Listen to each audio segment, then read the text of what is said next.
Welcome to I Said What I Said, a sports podcast with opinions not heard anywhere else.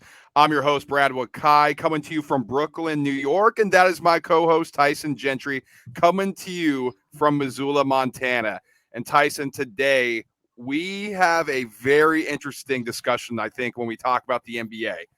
Breaking down what happened with the Celtics, huge betting favorites, huge expectations for them to beat the Heat and go back to the NBA Finals. They don't come through on that. Plus, new stops for coaches, new places. I think there's going to be some interesting ones. And actually, one of the architects of one of the greatest dynasties in the history of the NBA is now no longer a part of it, which we will touch on to close the show.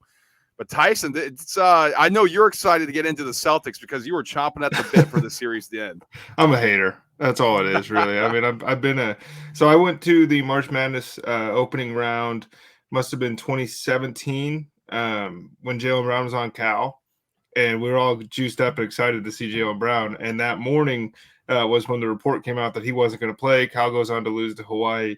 So ever since then, I've just been an irrational hater. So that was a little cathartic for me watching Game 7.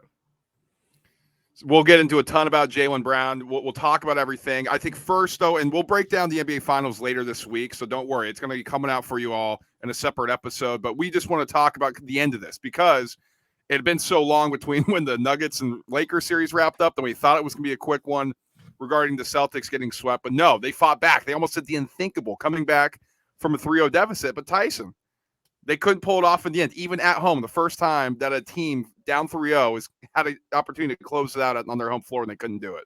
151-0. It's the same result whether it was in 4. You'd rather lose in 4 than at home in Game 7, right? Oof. After fighting all the way through. Especially if you're getting booed off the floor. Well, the worst part of this whole thing that I haven't seen a lot of people talk about is Derek White's unreal effort to win Game 6 is now just like lost to history. Like it just is never going to be talked about hardly ever again. The dude threw the inbound, kicked out to the 3 just in case, went and got the offensive board, put it in, puts the team on his back just to have Jayson Tatum sprain his ankle and Jaylen Brown forget how to play basketball. He also had a great Game 7, Derek White. He did. Like he was like, he almost seemed like the only one who wanted to be out there and play. And you feel bad for Tatum. I know people on the internet, of course, are ripping him. I don't really know how people in like real life are doing it, but they're like, oh, Jayson Tatum doesn't show up in big games. So I'm like, did he just not set the all-time record in Game 7 for most points scored? Like the short-term memory is just insane. But I mean, he wasn't very good in the finals last year. Again, another injury thing with him, so maybe that's a larger concern. But I mean, the dude, we know what he is. He's a flat-out scorer, and he gets it done. And he's been an elite rebounder now in the playoffs this season. So I think we kind of know what it is. But what it is with him, the question mark, and we said this, Tyson, when we were previewing. For the Heat to beat the Celtics, they have to take away Jaylen Brown, and I think they did just that. If you want to get into what you saw, yeah, I mean it was bad. It was essentially 7 games in a row, and you can go back farther to the regular season matchups, to the postseason a year ago. Pretty much since he's been in the league, he continues to attack the middle of the Miami Heat defense. First of all, that's Boston's only offense is drive and kick. Like there's no counter punch, there's no second action or motion or anything off that. It's like we're getting to the paint, throwing to a shooter, and hopefully this thing goes in. He just kept doing it against the one team in the NBA that like casual fans know. Like you don't really go at the rim against the Miami Heat and live to tell the tale. So that was bad. 8 turnovers was bad. Not being able to shoot the ball was bad. But dude, like it was an Eric Spoelstra masterclass. I think in Game 7 is really the difference. I got some numbers here for you. Just some things I found today. And of course I didn't source them because I'm an idiot. So apologies if whoever stats these are, but the Heat switched on 40 of 58 pick and rolls. The Celtics averaged 0.69 points per those pick and rolls. First time all series that the Heat switched on over 50% of the picks. Celtics only offense, like the Celtics were playing drop coverage. right? And then they switched back to playing like switching in the second half. But by that point, it was like, what was House is on fire? What was the point of playing the drop coverage? You can't put Joe Mazzulla in that spot. Like, yeah, we're all going to clown him today and all that stuff because, again, the guy sucks in post-game interviews, but he's learning. Oof. It's not necessarily his fault, but this was, it's not Bill Belichick, but it's like, remember when Sean McVay was coming in the Super Bowl and it was all, he's going to do this, that, and the third, and then all of a sudden it was like, I've been around the block a few times. I've seen this. The Celtics had nothing the Heat weren't prepared for. which is crazy because the battle back from 0-3 to 3-3 for the Heat to not only get off the mat, but to deliver the knockout punch like that was, I mean, to me, that's the end of the Jays. That's the end of this era of Boston basketball. I know they're not 27, and that's when guys hit their peak and whatever. It's not going to get better. Like for the rest of time, as long as this is the core in Boston, that's the memory. That's interesting. And we could dive into a little bit about the roster reconstruction because I thought the same thing because there's been rumblings about Jaylen Brown. He's still under contract until next season. Like he can ask for a trade.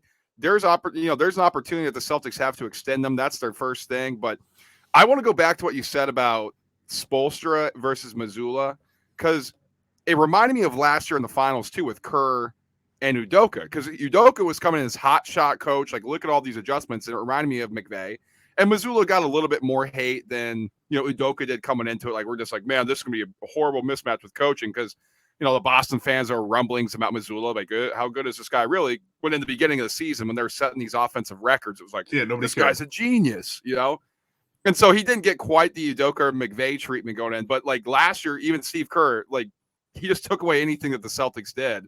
And Udoka had no counters to it. And it's funny that back-to-back years with this core, with this team, even an upgraded team, I think, with Derek White and Malcolm Brogdon under there for a full offseason, they came up short again, and they were outclassed by players. I don't want to say lesser players because, like, the Warriors, we know what they are. They're a dynasty, but they're not in their prime anymore last year. And this Heat team had no business competing with the Celtics. And when you look at on paper, when you look at talent, yet here we are again, where the Celtics lose in a long series. And I think that's the most interesting part about how we view this Celtics team right now, Tyson, because they've done the Eastern Conference Finals thing. They've been prominent in the regular season. They've been to a finals now. Yet it's that one thing that we demand from all of these teams, especially when you have great players, that they haven't been able to accomplish. Well, where do you go, right? Because Al Horford's going to be 37. Robert Williams, we don't know if he can play more than 20 minutes. Like, we want him to be able to, but we don't know. Right. We're on year 7 of Jaylen Brown having a really loose handle of the basketball, and that's kind of always been the knock. And I know I just keep going in on this dude, but there's not a bigger difference between skill level and basketball IQ, I don't think, in the NBA. Like, if this dude put it together, he's top 5. Like, he shoots the ball well, he gets after you on defense, he's a freak athlete. All the stuff that you want to see, and then it comes to winning time, and they lost the finals because he couldn't dribble. They lose yesterday because he really couldn't dribble the basketball. You go out, you get Malcolm Brogdon. We think that's going to alleviate some of the things Marcus Smart's not good at. Turns out that wasn't the case. Like, there's no true secondary ball handler on this team. There's hardly even a primary ball handler on this team, Brad, which is ridiculous when you talk about, like, how good these guys are, because, like, the Celtics should be playing in the finals. How pissed do you think Mike Budenholzer is that he gets fired and then the Heat just keep on rolling and get all the way to the NBA finals? That's got to be a tough pill to swallow. Yeah, I'm sure he feels some type of way. And listen, I know maybe people are like, you're picking on Jaylen Brown, but look, he said he was accountable in the press conference. Yeah. He was more accountable than the freaking coach. He said, I let everybody down. I let the city down. We let the city down. And listen, 19 points per game, and you want to be a super max player. You want to be a $100 million a year man. I mean, like, that's not good enough. 19. No, I'm sorry, I gave him too much credit.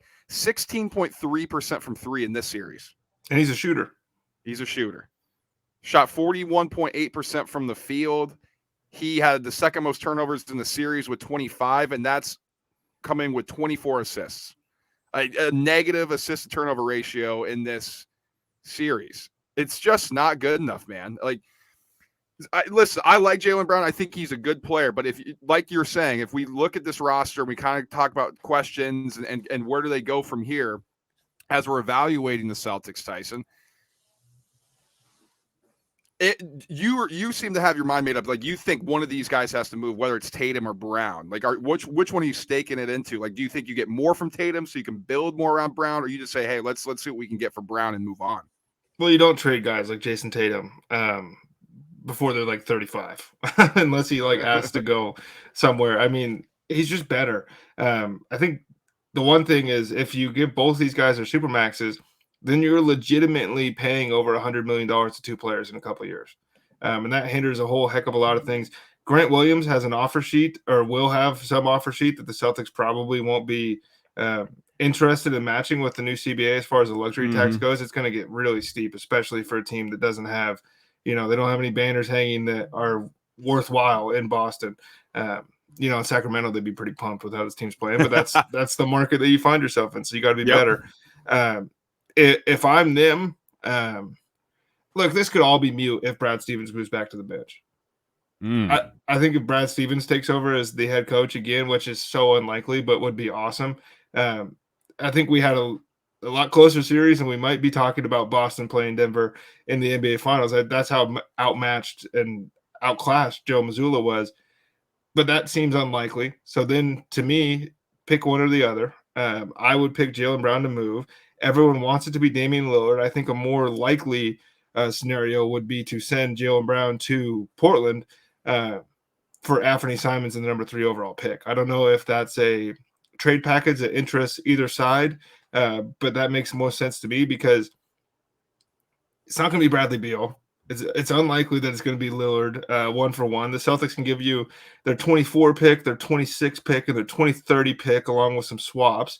But it's not the typical NBA offseason at this point where it's like, oh, there's 7 all-NBA guys that want out.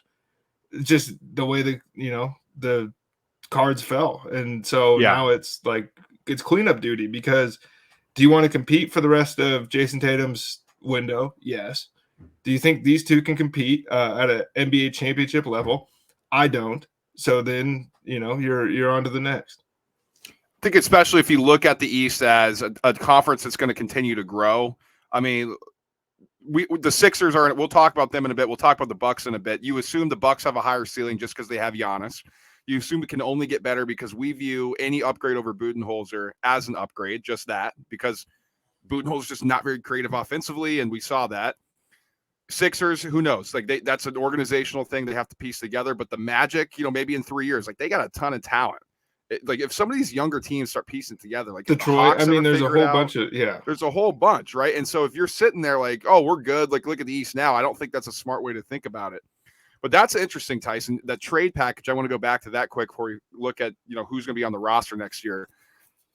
I think if you're the Celtics, that's a package you take. I mean, Anthony Simons, that's going to help your defense. He can shoot much more consistently than Jaylen Brown can. Now, is he ever going to be the player that Jaylen Brown is? Probably not. Like if we're being completely honest, but that's where that pick comes in, right? Like do a Scoot Henderson, a replacement for Marcus Smart. There's the chance that he falls down this draft. You know what I mean? And that dude's the second best player in this draft in terms of a prospect. That would be insane. Now you have Tatum, who's only 24. Simons, who's a young player, and the guy who could be a cornerstone guard. Now that's interesting to me because like clearly right now with the way it's breaking down, Marcus Smart, Derek White, Brogdon, 3 really nice players, and Derek White raised his game up, but I don't think that dude's ever probably going to perform like he did, if I'm being frank, in this series in a big playoff series like he did in this one. A lot of that had to do with Jaylen Brown not playing well. If Brown's playing well, you probably don't see that from Derek White. He's not going to get those shots. But there's a lot of guys sticking around, except for I agree with you. Grant Williams is probably gone, but you're basically running it back again. Robert Williams is signed on until freaking through 2026. Marcus Smart, the same. Derek White signed on that for next year. You got Horford. You got another year of Jaylen Brown, and Jayson Tatum's your cornerstone. I mean, we saw what Horford did this season. You're going to think it's going to get better next season? Like, that's $10 million. There's some questions that Brad Stevens is going to have in that front office. Me personally, I'm looking to move off of Marcus Smart. That's 18.5 next year, 19 in 2024, 2025, and freaking $21.3 million in 25-26 season. That's insane to me. So there's going to be some opportunities, I think, for them to dump some salary and get some other pieces in here, maybe some younger guys. I'm not quite sure how they want to go about it, but I agree with you. I think they need a facelift for sure. Danny Ainge is turning into like every college coach that leaves a year before things get really bad and the sanctions hit. Like, he's Pete Carroll. He dipped out of here just in time. He doesn't want to deal with like tearing this thing down. Brad, you do that. No, this job's awesome. Trust me. I built up so many assets for you. It's going to be great. Yeah. By the way, you're going to have to pay these guys. And that's the right. deal. And that's how it's going to boil down. I'm fully expecting them to go into next season with essentially the same team. I'm just saying personally that I don't think it's ever going to work. let's close with this. Joe Mazzulla, and we kind of tiptoed around it a bit, and we defended him the last time just because he's young, he's inexperienced. I think the criticism that he got overall is kind of unfair when you look at it. And again, I'll analogize it to this: if some guy, your business school guy, all of a sudden he's running accounts at JP Morgan in the accounting department, and he's the CEO the next day, it's a pretty hard job for him just to step in and expect him to run smoothly. That's basically what happened with Mazzulla. I mean, it was tough. And then I was expected to take this leading team, go back to the finals, and he's learning on the job. But with that being said, Tyson, the disastrous in the press conference. Yeah, it's horrible. Like horrible at the press conference. On purpose almost. It was almost on purpose. Like you think he's Bill Belichick or something. Like, did you like he's smug? He's like, was there any game plan things? Like, no. Like, do you think it was a 3-point problem? No. It's like, yes, it was, man. You were missing a ton of threes. Like, that's on you. Like, it's just things like that. Do you think Spoelstra would do that after the last? No. You heard his press conference after all these games forever. Like, he's great. He's thinking like, not again, we always try to compare these guys to like the Belichicks or the Phil Jacksons. And it's like, they're never going to be that, but you got to have some sort of awareness at the mic. Well, one of the things that kind of comes to the front of my mind when I think about like what just happened to Joe Mazzulla, for some reason, there's like a general feeling out there amongst people that like NBA coaches are probably the least important in professional sports. Like they don't do as much. Like you have LeBron James, of course you're going to win. Or you have this guy, you have Kevin Durant, you have Nikola Jokic, whoever it is, like that makes your job easier. And I think that's true to some degree. But when you get matched up against a real maestro, like somebody who's really about like, I'm going to find your every weakness and I'm going to exploit it. Whether I find it in game 1 or game 7, I'm going to find it and I'm going to make you squirm. That was so on display. It was on display 1 through 3. And then Boston was like, oh yeah, we're better. Like we're a better team. We have more scores. Shots are going in. Things are easier. We're going to try. And then all of a sudden, the coach gets pantsed. It's halftime. The end of the third quarter comes and you're like looking around and did Boston just give up? Because that's sure what it felt like to me. It looked like they rolled over, which again comes down to coaching. And I think that's the most important part of being an NBA head coach. And take this with a grain of salt. I've never been in those locker rooms. I don't know. But managing those personalities has got to be ridiculously tough, especially on a Boston team.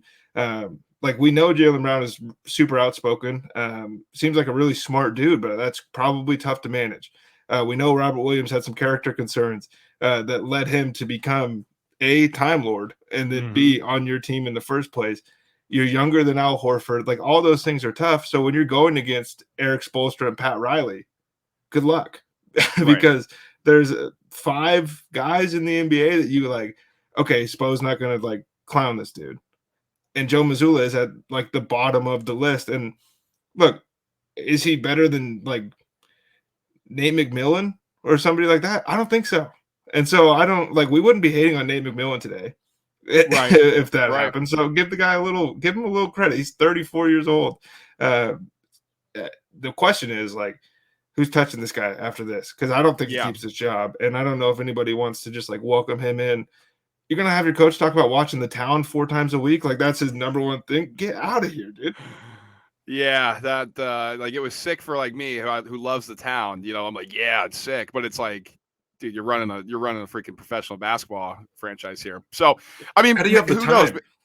Right. And that's the bigger thing. Like, obviously, I'm sure he doesn't watch it 4 times a day or a week, whatever he said. But, like, it just to even say that, it's like, come on. Again, self-awareness here. So maybe he could find himself in the coaching news. Maybe the Celtics find themselves in a coaching cycle. It doesn't seem to me like Brad Stevens is as a rash guy who wants to run things that way, but who knows? I mean, we'll see. But and then there's some big fish on the market. That's the thing. There's some big names. I think you have to consider that if you're Brad Stevens. And there's been, I mean, speaking of big fit, there's big openings. I mean, we got the Suns that are still open. I mean, the Bucks just took a job. The Sixers job filled. I mean, the Celtics could be open.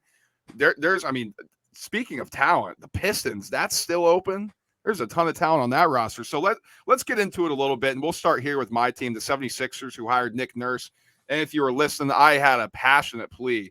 Please be smart. Go get somebody who makes sense. And this, to me, is a guy that makes sense. The new age NBA. I thought the game passed up Doc Rivers. Doc is one of those classic coaches that this is what we do. This is our set. This is how we play, and we're not going to adjust. Because if we execute, it'll work. And it's like, it's not really how the NBA is progressing. This isn't Dean Smith freaking four corners offense. Would you ask Pop that question? Oh my God. And Matt, yeah, geez. And Nick Nurse is the opposite, right? Like he adjusts, like Tyson, when they were with the Raptors, or Kawhi was with the Raptors and they won the championship. That team looked completely different than the team that's been on the Raptors the last 2 years. The personnel's changed. What they do changes. They bomb more threes. That wasn't the case when we first got there. They're aggressive on defense in the front court, in the back court. They jump passing lanes. That wasn't necessarily the case when Kawhi was there. They wanted to sit in front of you. So he evolves. He thinks he has a game plan for what they want to do with Joel Embiid. He has a close relationship with Daryl Morey, which I actually think is important at this time. But at the end of the day, Tyson, it's got to come down to, does the organization itself, talking ownership down to your star player, do they want to make the necessary adjustments and actually commit to doing the hard things to become a better organization? I'm not sure if one man and Nick Nurse can come in and be like, all right, it's safe now. I'm here. But I think this is a really good step in the right direction. So this is going to go one of two ways. They're going to either eviscerate everybody on the way to a championship next year, or him and Joel Embiid aren't going to get along at all. And I think it's probably closer to number two. I think Nick Nurse is a really good coach. Nick Nurse needles you. Nick Nurse runs his stars for 48 minutes a game. Nick Nurse demands the most. You're playing, and you're going to play, hard for as long as you can be out there. And we're going to do things my way.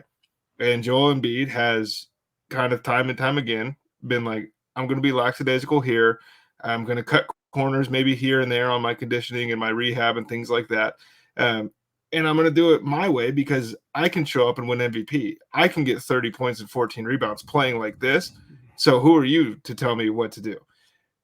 I don't think Nick Nurse is going for that at all, because let's just face the situation. Joel Embiid's 30 years old and hasn't won anything. So that attitude that kind of permeates throughout Philadelphia in the basketball organization, we, for some reason, and look, dude, he's like my favorite player, but we give him so much leeway on all these things when maybe the stink is coming, like the calls from inside the house.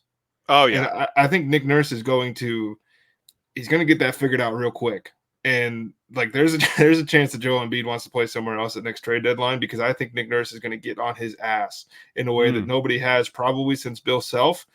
Because let's face it, JoJo hasn't played for a tough-nosed coach in the NBA. Like we want to pretend Doc is. Doc was in 2007. No. Yeah, it's not that way anymore. Players coach. Run through it. Like, it's been a lot of turmoil and all this stuff. So we talk about the burner accounts on Twitter and like the Ben Simmons stuff and everything else, but it's never JoJo's fault. This one will be. And I think this thing goes up in flames. And I hate to do that to you, brother. But no, dude, listen, that's the reality of the 76ers basketball and organization of what they've built. Honestly, everybody loves the process. I fucking hated it because it teaches losing. Like, it teaches losing. And I know after it, like, if they would have hit it out of the park with their draft picks, which of course they didn't, because everybody was complacent, because when you lose forever, then how you, like, does it matter who you draft? Like, it's just, don't even get me started. We can go down a rabbit hole maybe in the summer when there's not too much to talk about and football's kind of dead still, but I hated it the entire time. I thought it was the stupidest thing ever, but that was what the organization decided to do. Me as a fan, all right, well, we'll see what happens. Well, and this is where we're at. Nobody's accountable. It's lackadaisical. Nobody wants to stand up and say, this is my fault. It's always somebody else's. And so you're going to try to bring in this guy, Nick Nurse, from the outside, who, listen, he's a grinder, man. Like, that's what he is. He's grinding to get to his spot. Nobody ever gave him anything. He's going to try to turn this thing around. Now, does Daryl Morey have the balls up in the front office from his little ivory tower to sit there and actually do the hard work, build a roster around Nick Nurse and what needs to be done to actually take them to the next level and allow Nick Nurse to get on his star player? I mean, we'll see. Apparently, Nick Nurse is going to be involved in leading the charge to re-sign Harden, which I think is a huge mistake. But Daryl Morey obviously is going to be pushing for that behind the scenes because he loves Harden. Nick Nurse has a relationship with Morey. It's going to be something, something behind the scenes classic. Dude, NBA you couldn't name two players in the NBA that I think would get along worse with Nick Nurse than James Harden and Joel Embiid. It can't be both. It can't be. We'll see. I think Maxey will thrive. I really do. Oh, he's going to be And awesome. And I think like all the role players are going to be better. And so that's something Doc never got out of the bench. And we saw it in spurts, especially in the playoffs. It was pick Milton or Melton. One of them's going for 25. Everything's going to be okay. But it was never at the same time. The growth felt stagnant and the team maxed out. mm-hmm.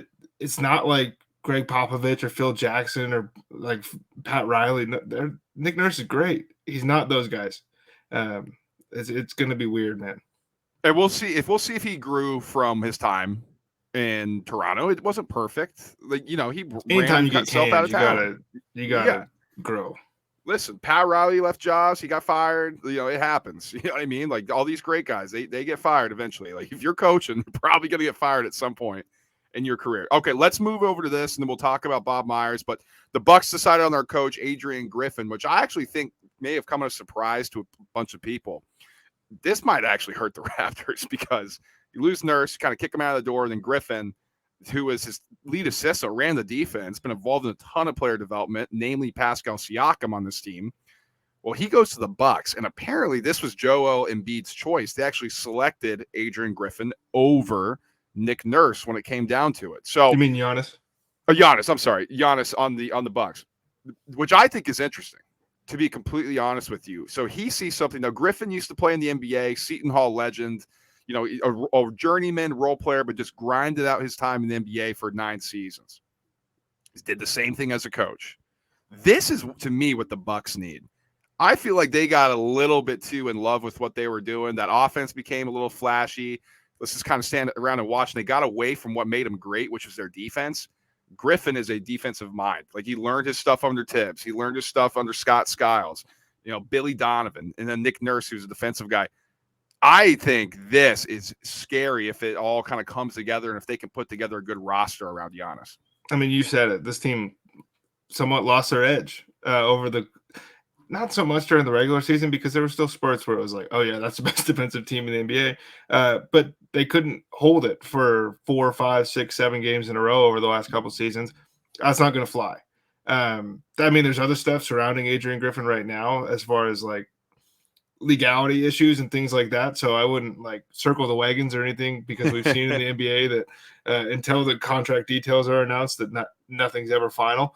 But this sure seems like we're going to appease our star player because when he's at his best, he's either the best or the second best player in the NBA. Very little downside to this, to me, Brad. I mean, this is a guy that's going to come in, build on your strengths, offer something new on offense so that like the Bucks, a lot like the Celtics, didn't in 2020 they had a counter. But Chris Middleton was like unreal, and that was Drew Holiday's like, magnum opus. It was awesome that entire playoffs. And then it kind of went back to the same thing where it was like, hey, Giannis, you're going to drive in the key, and then hopefully something cool happens. Like right. Either dunk on somebody or throw it to Connaughton or whatever shooter is standing out on the corner. So that they'll have new motions and new actions and all that stuff. But like this was hey, man, we got to get in more fights because the Bucks kind of forgot how to, it's a lot of first-round knockouts, and they forgot how to go in the second, third, fourth, fifth. I agree. I don't think there's a downside to this too. Like it's somebody who's I think kind of fits what they're looking for, man. Like a new age type of guy too. Like same with Doc Budenholzer. He's done his stuff under the Spurs forever. Hey, this is what we run, guys. Come on, get out there. Yeah. And when it doesn't work, he's kind of sitting there like, well, why isn't it working? It's like, that's your job to figure out, coach. Yeah. So I think this is good. I'm excited to see how they do it. And we talked about the Bucks before. Like there's some real question marks about how they're going to continue to build this roster. Kind of same situation with the Celtics, Do they run it back with some of the guys who are aging? Do they look to upgrade? What's the deal with Middleton, which we kind of look at Jaylen Brown in the same situation? So a lot of the top teams of the East this year, there's some question marks surrounding them going forward. That's for sure. They just have the new age LeBron, so that seems to help. That does seem to help. Okay, Tyson, let's close this one down here. We're talking about Bob Meyers. And for those who are unaware, he's the architect of, what the Golden State Warriors were, this dynasty under Curry, Thompson, Draymond Green, you name it.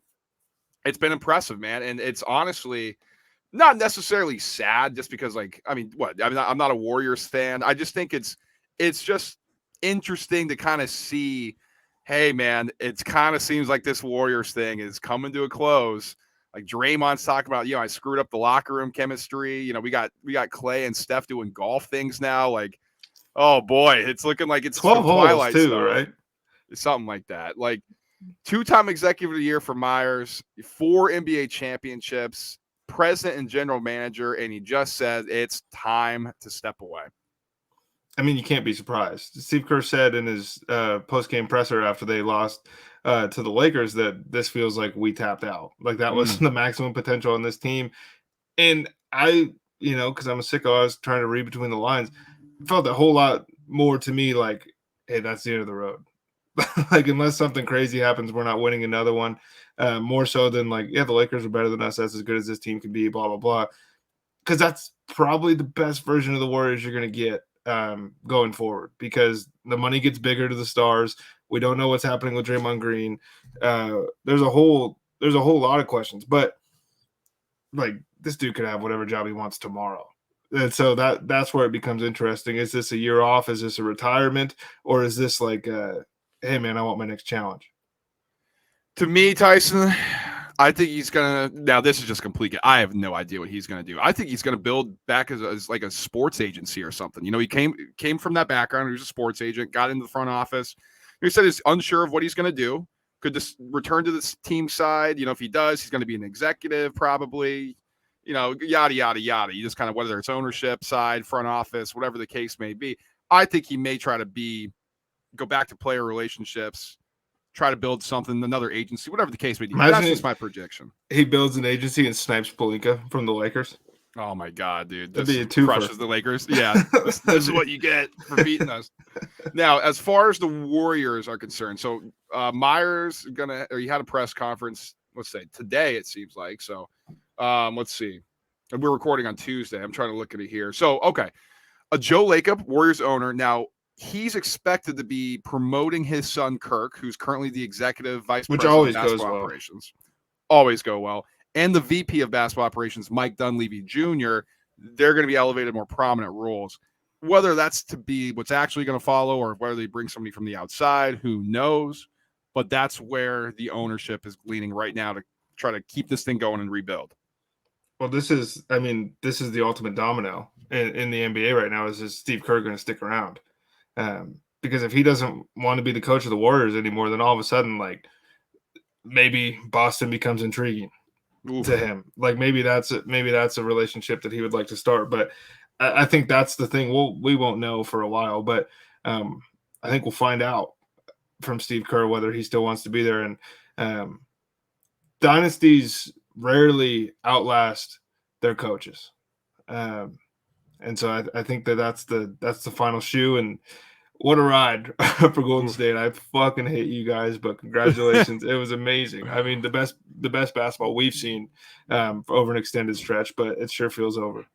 Yeah, revolutionized the game, and they're going to have some hard decisions to make. I mean, they could have this is insane, $500 million in payroll and luxury tax in the 2023-2024 season next year, because they have to decide on Draymond Green, who has a player option for the upcoming season, and Thompson's going into his final year of that deal. It would never be seen before, anything reaching like that, and probably never will be again with the new CBA. Again, we're not cap experts. We're not capologists. We're not quite sure what the CBA is going to entail. That's going to take a ton of reading, but if you're interested in, go check it out online. There's a ton of interesting stuff about what's happening this upcoming season, going into the summer and everything. So highly recommend checking that out. But Tyson, it does feel like it's over. It's crazy, man. I can't believe it's like, are we getting old, or is just like, is this what like our parents felt? Is this what like, the older guys we know felt? They're just like, oh man, this is coming to an end. I mean, we knew the Patriots were done the second Tom walked out the door, but before then I wasn't so sure. This one feels a little bit different, but that's, it's very rare that, I mean, they went out gracefully if this is the end. Like it wasn't a crumble. And when they picked James Wiseman number 3 overall, like that could have been the end. And they came back and they won one more without Wiseman. So if Bob Meyers wants to keep going, maybe he finds somebody else to draft. All right. Well, we appreciate you guys listening and watching as always. Follow us on our social media pages, TikTok, Twitter, Instagram. It's all the same handle at ISWIS_pod. You can send us a message. Stay connected with us anytime there. But in the meantime, like, subscribe, and share the show. Whether you're watching us on YouTube, go ahead and smash that like button. If you're listening to us in podcast form, rate, review, subscribe. If you give us a review, go ahead and send us in a question or a remark. We'll read that question on air and answer it for you, or we'll just read the remark, no matter what it is, on the air as well. If you want to be a part of this, it really helps us out and goes a long way for us. We have a finals to preview. We have it. NBA Finals preview. That's going to be coming out later this week. Don't worry. It'll be just in time for you to see if you want to try to fade us, as Tyson's going to do a victory lap on that episode because his Miami Heat are in the NBA Finals. We will talk to you all then, guys. Peace.